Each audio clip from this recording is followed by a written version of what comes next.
Welcome to Lanesend first bedtime story. And tonight I'm going to share with you one of my favourites, The Selfish Giant by Oscar Wilde.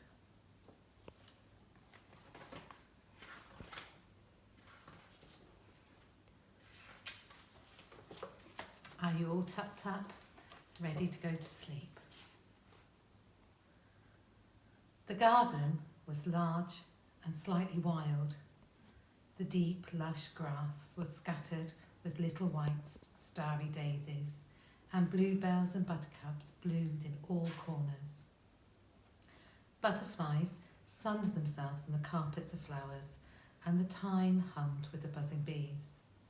In the spring, the 12 old peach trees were covered with pale pink blossom, and later in the year, the branches would bend to the ground, laden with delicious fruits.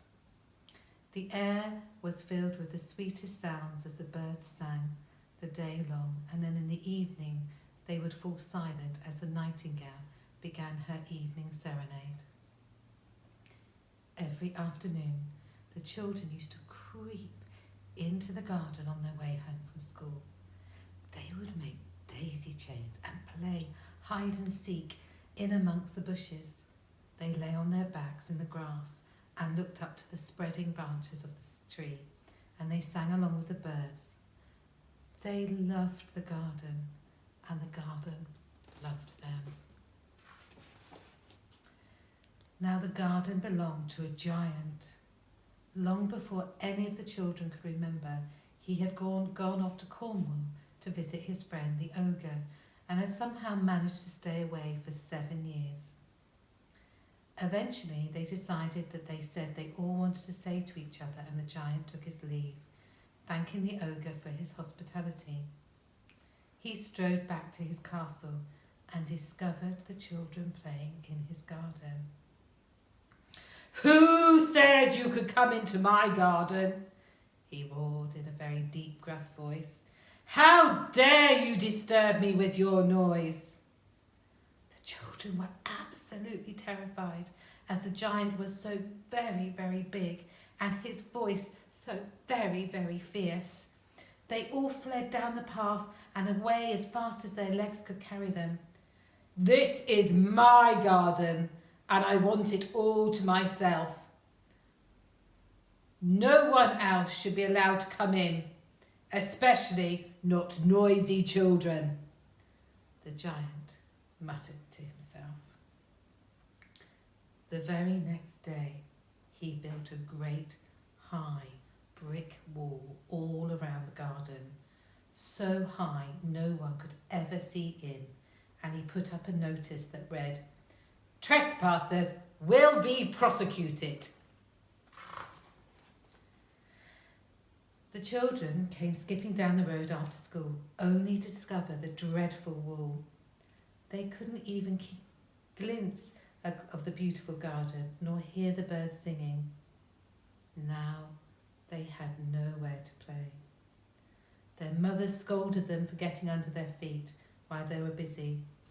The roads outside were hard and dusty and full of sharp stones, and there were no lush butterflies.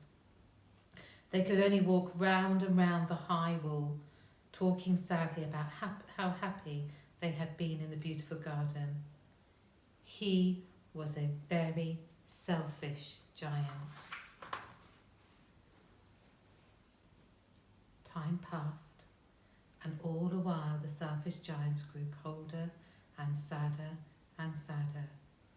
The birds no longer sang, and the flowers withered away.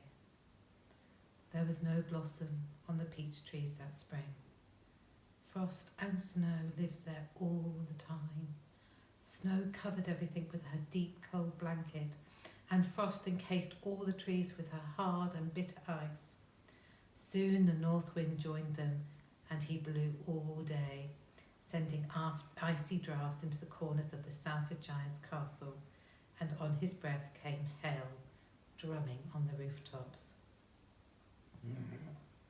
"Spring is very late this year," pondered the selfish giant as he sat gloomily by the window looking out at his wasted garden. I do hope the weather improves soon. I want to walk in the lush green grass and look at the bluebells and buttercups again. But winter never lost his grip, and only the north wind and hail and snow and frost played in the garden that had once rung with the merry shouts of the children. The selfish giant grew sad, but he did not remove his stern notice or take down the high brick wall. One morning, as the selfish giant lay huddled in his great bed trying to keep warm, he suddenly heard the most loveliest music. It was so sweet and pure, he thought it was the most beautiful sound he had ever heard, and he was sure that the king's musicians must be marching by. He leapt out of bed, scattering rugs and blankets, as he strode to the open window to hear the music better. But there was no great parade of courtiers, only a little bird singing on a branch of one of the old peach trees. It had been so long since he had heard a bird singing that he had forgotten how beautiful it could sound. A marvellous perfume came wafting in through the window, and the selfish giant cried out, "I do believe spring has finally come back!" And he looked out in his garden, and what do you think he saw? He saw the most wonderful sight. Spring had indeed returned to his sad garden, and so had the children. They had found a small hole in the great high wall, and they had crept in like little mice. They were sitting on the branches of the trees, and the trees were so delighted to have the children back that they were covered in gently dancing leaves and pale pink blossom. Every tree had a laughing child in its branches, and the birds were swooping here, there and everywhere in their delight. Of winter and hail and frost and snow and the bitter cold wind there was no sign, except in one far corner. There the snow was still piled up. North wind was still huffing and puffing, and the trees stood there was quite bare. No dancing leaves, no gentle blossom, no birds singing. Ooh, cold. And as the selfish giant peered out of the window, he saw why. At the foot of a tree stood a little boy who was too tiny to climb up onto the branch.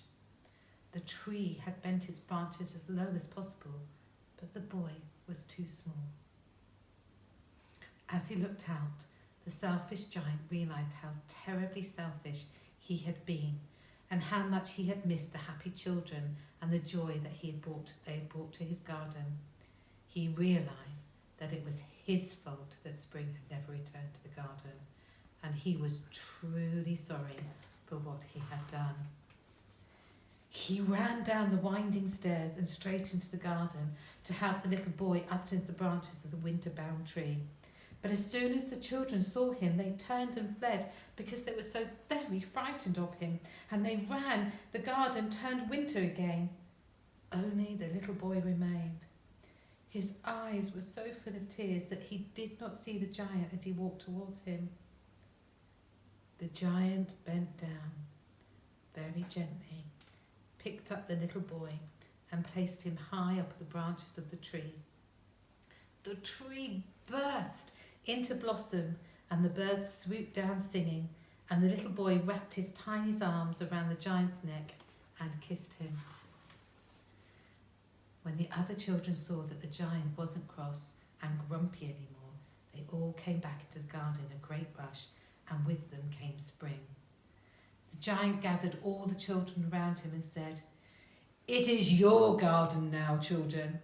You must come and play here wherever you want. The garden will be full of love and laughter and happiness, and you are all welcome."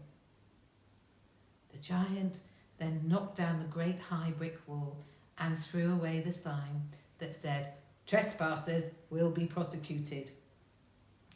All day long the children played, their happy shouts echoing round the garden.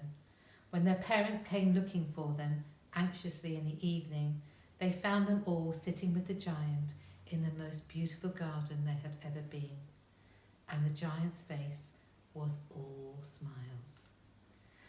As the children came to say goodbye, promising to come the next day, the giant asked them all in turn if they had seen the smallest boy, the one he had helped into the tree. "If you see him, please do tell him to come back, will you? I should like to see him again," said the giant. But no one seemed to know him, and the giant was very sad, for he loved him the best. From that time on, the children came every afternoon after school to play in the giant's garden, and he was always there with them, joining in the games and the laughter, and the garden grew more and more beautiful. The children would make huge daisy trains to hang round the giant's neck and weave garlands of flowers through his hair. They would climb all over his long legs as he sat on the grass, and he would carry them round the garden, high on his shoulders where they felt they could touch the stars. For the giant, there was only one sadness. The little boy he loved never came again. He always asked the children if he had seen them, or they had seen him, but the answer was always the same. No one knew him, or where he lived, or indeed where he came from. The giant longed to see him and would often speak with him. Years passed, and the giant grew old and his hair grew grey. His bones grew stiff, and he could no longer join in all the games, but he carried a huge armchair in the garden and would watch the children playing. "There are so many beautiful flowers in my garden, but the children are the most beautiful of all," he said. He was no longer called the selfish giant, and everyone loved him very much. He watched the seasons changing, but never minded winter now, as he knew spring would not be far behind. I hope you enjoyed The Selfish Giant. Sleep well, and I'll see you in the morning. Look out for another bedtime story from another member of Team Lanesend.